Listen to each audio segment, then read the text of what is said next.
بسم الله الرحمن الرحيم. اللهم صل وسلم وزد وبارك عليك يا سيدي يا حبيبي يا رسول الله، عليه أفضل الصلاة والسلام.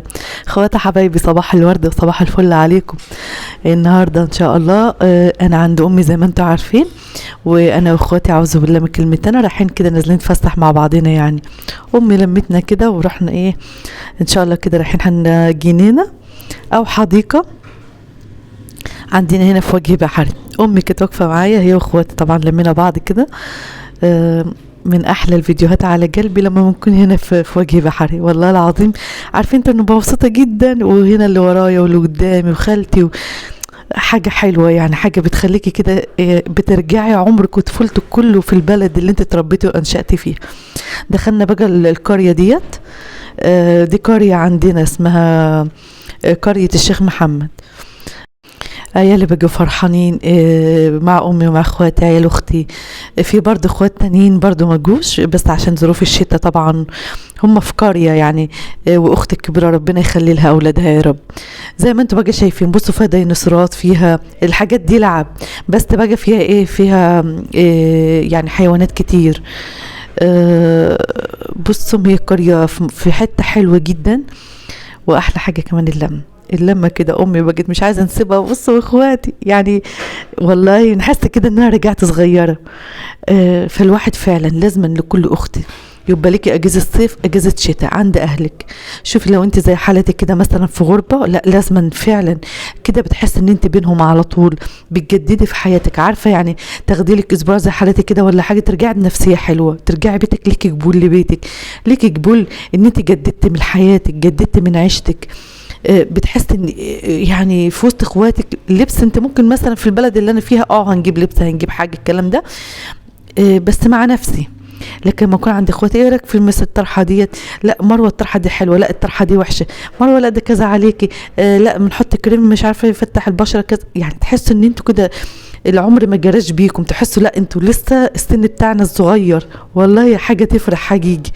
فالكل اخت يعني اعملي كده، جددي في حياتك. لو هتاخدي لك يومين، تاخدي لك 3 ايام، اهلك قريبين منك فطالما اهلك قريبين منك حاجه برضه بتفرح، بتروح وبتيجي.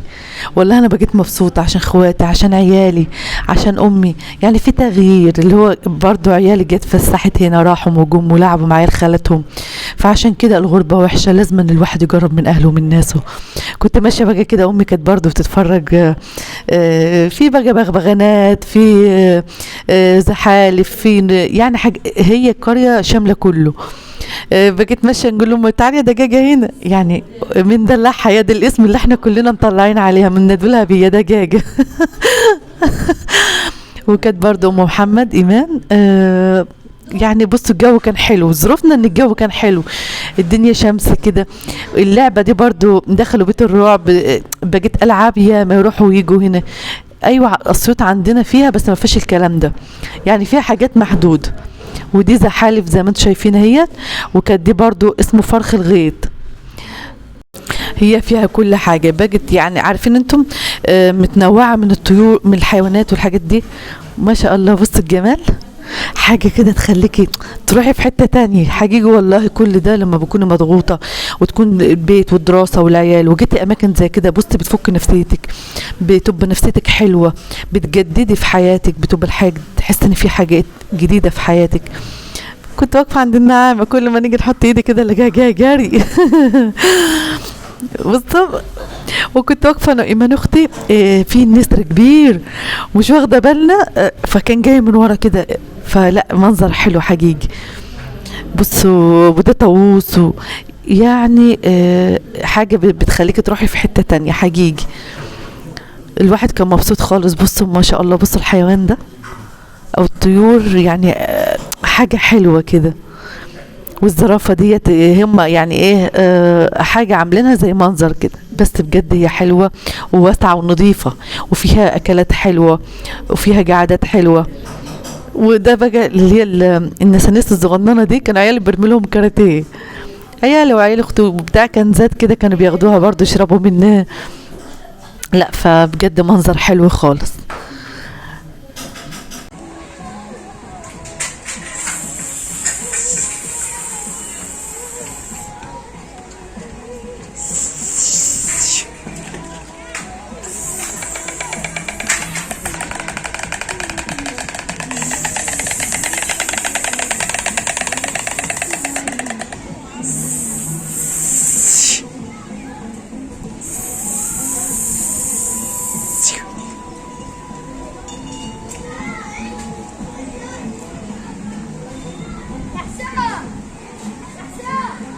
منظر فوق الروعة، حلو حلو يعني.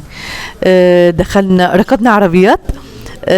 عيالي دخلوا بيت الرعب. يعني هي القرية زي ما بنقول لكم شاملة كل حاجة، بس جددت. تحس كده كام يوم اللي خدتهم لا حقيقي فرجوا معايا بالسنة كلها والله فعلا. لمة اخواتي وامي وبعدين انت ذاتك نفسيا بتجددي، يعني تحس كده انطلاق، يعني فاهمين ازاي؟ ففعلا زي حالاتي كده خدي لك يومين 3 بتفرق في النفسية في كل حاجة. وهنا كان معاذ قاعد بقى بيحكي ان هو حصل حاجة معاه او كده، بقى كله قاعد يعني باصص عليه كده، ما شاء الله ربنا يحفظه يا رب. ركبنا بقى العربيات، خدت انا ملك جنبي، وكانت ايمان اختي ودعاء اختي ومهند اخواتي يعني كل. فامي برضو، بس امي جيت بره قاعده قالت لا انا هندخ منه. فلا كان من يوم كان حلو خالص والله، من احلى الايام. ف مش عارفه نوصف لكم ازاي، بس حقيقي نفسيا بتطلعي الضغوطات اللي بتبقى فيك، بتطلعي الضغوطات اللي بتبقى السنه كلها معاك. فالمنظر ده بيبقى حلو مع اهلك ومع ناسك. الجو عامة لما بتروحي مشوار زي كده مع اخواتك بتحس اللمة فبتحس ان انت صغيرة ما بتكبريش حقيقي والله العظيم. منظر حلو خالص، والدوشة وعيال وخالتي وروعة لا حاجة حلوة يعني. كده كانت الزحالف، وكنا خلاص بقى جربنا نطلع. يعني احنا كده يعني هو ده اختصرت معاكم، هو الفيديو طويل خالص بس اختصرته معاكم عشان برضو ما نطولش عليكم. كانت ايمان وكانت منى وكانت دعاء امي، وهنا القعدات دي الجنب ده واخد باقي قعدات اكلات مشروبات، حاجاتهم نظيفه جدا. القريه دي نظيفه جدا جدا، وبتخشيها بكام؟ ببلاش. يعني انت داخله كده ما بتدفعيش حاجه، بتخشيها بقى اللي هو اللعبه ب5 جنيه. يعني فسحه زي كده مش هتكلفك اي حاجه خالص. هي قريه الشيخ محمد ديت يعني في ايتاي البارود، دي بلدي. وزي ما بنقول لكم اهيت قعدات حلوه، وهو المكان نظيف اصلا. واحنا كنا واخدين بقى اكل واخدين حاجات معانا كده. كنا مروحين خلاص طالعين ماشيين كده، والحاجات دي بقى وانت داخله يعني ايه، وانت داخله القريه كده يعني. بس بجد اتبسطت، واخواتي اتبسطوا وعيالي اتبسطوا، امي ربنا يديها الصحه والعافيه يا رب. بقت ملك تقول لماما ينفع ناخد واحد معايا؟ قلت لها لا ما ينفعش ملك، الحاجات دي بتبقى عباره عن زينه. طلعنا كده، كانت الجنب التاني واحنا ماشيين بقى كنا خلاص يعني جربت نطلع، فكان بقى ان هم ايه بيتفرجوا على الحاجات ديت، يعني خلاص بقى ان هم بيودعوهم يعني. سبحان الله العلي العظيم.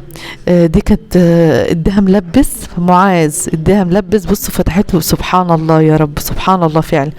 فتحتها وكلتها، بصوا سبحانك يا رب، بقت جرجشه كده بسنانها. بصوا سبحان الله العلي العظيم. كده كنا خلاص بقى. بصوا من فوق برضو هنا سبحان الله، يعني منظر حلو وحاجة تاخدك لحتة تانية. بصوا كلها ازاي بقى كلك بتخنقوا حواليه يعني. بصوا عاملة ازاي، صح ولا ايه يا معاذ؟ عجبك ايه؟ قرية الشيخ محمد. لا عجبك فيها ايه؟ الجرد وايه تاني؟ والحاجات دي. وايه تاني؟ العربيات والحاجات دي. هو معاذ عجبه كل حاجة، واحنا خلاص بقى عشان احنا ماشيين مسافرين بكرة اتكلم. وحبيت فيلم الرعب بس كان مخوف حبة. وايه تاني؟ والفيلم الرعب التاني ما فيهوش حاجة. يعني عجبك يعني؟ اه. طيب هو كده عجبه معاذ اهوت وبيحكي لي يعني هو قاعد جنبي ما بيسيبنيش من ساعة ما جيت، هو قاعد جنبي. كنا مروحين بقى، خلصنا بقى وكنا مروحين راكبين العربية كلنا كنا مع بعض، بس اتبسطنا والله العظيم، والجو كان حلو وببلاش. عايزة نقول لكم ببلاش حقيقي، والمكان نظيف. ويعني حاجة حلوة بصراحة يعني. فالحمد لله من أجمل أيام حياتي مع اخواتي. ادي كده معاذ جنبي قاعد. يلا يا معاذ اتكلم. انا جنب خالتي مروة من ساعة ما هي جات. مهند. هي الصراحة هي شخص جدع جدا، هي خالتي حصل شخص جدع جدا هي خالتي محمد زكي. بصوا بيبقوا ملمومين حواليا كده، فربنا يخليهم ويحفظهم يحفظهم يا رب جميعا يا رب، اللهم امين. رحنا بقى جبنا سردين وجبنا رنجة من المركب وكده كنا مروحين. ده بقى ايه الشارع ده في البيت بتاع امي من ورا، او في بيتنا من ورا. هنا بقى ده مركب في البحر فيه رنجة وفيه سردين. وده كان فيديو النهارده. لايك كومنت الحلو زيك، نسيبكم في رعاية الله. السلام عليكم.